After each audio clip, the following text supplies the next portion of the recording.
Yesterday was rough. We put them through one of our tougher practices. A lot of body-to-body physical stuff. And they responded fairly well. So came in this morning, shot 3 drills, walked through some stuff. We'll practice here for an hour and a half and get on the plane and go down to Bama. Why did you think, John, that a rough, tough practice was the deal? Well, we just need to rebound better. We need to create space, both on offense. We need to create space when we're trying to rebound, and so we worked on all that. But it was good. Did Michael kind of earn another look or a bigger role? What's that? Did he earn it? Yeah, right now I would say that he's in that 3-guard rotation.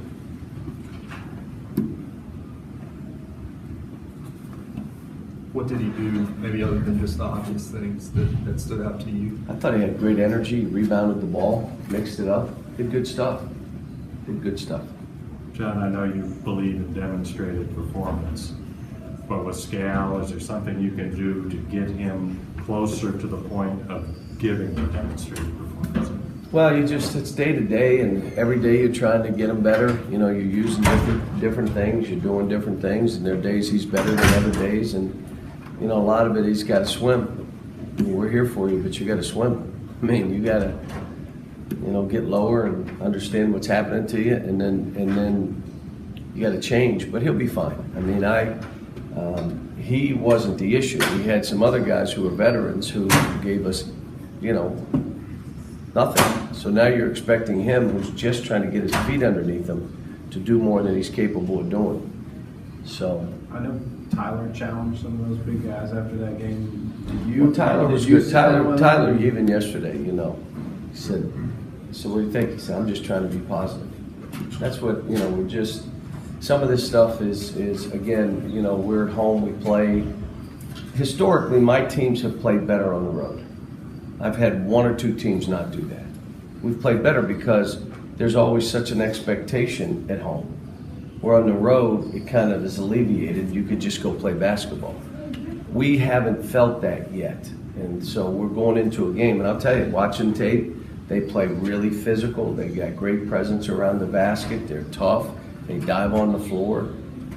Their guards are tough. They pressure. This is a really hard game for us. When a guy shoots like 75% from the free throw line in high school and comes here through 13, 14 games and is at 35%, is that just 100% mental at that point? I would say so. Have you ever seen anything like what's happening with Isaiah to go from what he was? Well, when you're playing in high school and there's not, you know, whatever I do is fine, and then you come here and you're on this stage, it kind of gets you thinking a little bit, and he's got to work his way through it. A lot of these kids, it's you know, I talk about mental toughness. Things don't go right. They don't go right. You got to be mentally tough enough to bounce through that and change. Okay, what I'm doing is not right. I got to take this up a notch. I got to do. That's mental toughness. You miss a shot, it can't lead to 3 more misses because you're still thinking about the first one. There's no mental toughness there. Another team makes a run on you. Then you say, okay, now it's our turn to make a run. Not, it starts seeping in your mind, we may lose, we may lose. Well, then that's, the mental toughness is all new to these guys. It's a brand new team. John, the fouls the other night, how much of that was just guys being out of position and how much of it was just wrong place, wrong time? I thought there were some bad fouls, like why did you do that? There were a couple that when I look back on the tape, were questionable whether they should have been called, but they outfought us. I'm not going to argue when you're getting beat every which way but loose. I'm not going to. That's kind of when the officials do the same to you. So, but there were some like, why'd you foul? Why weren't you there early? And if you weren't there early, give them the layup. It's not football. It's not a touchdown. So we had some of that. John, you talked about going back to the drawing board after the last game. Is it a sweeping sort of possible? I don't remember saying going back to the drawing board. I said, we'll get back in the gym and let's get back to work. So there's not a whole lot of changes we've made.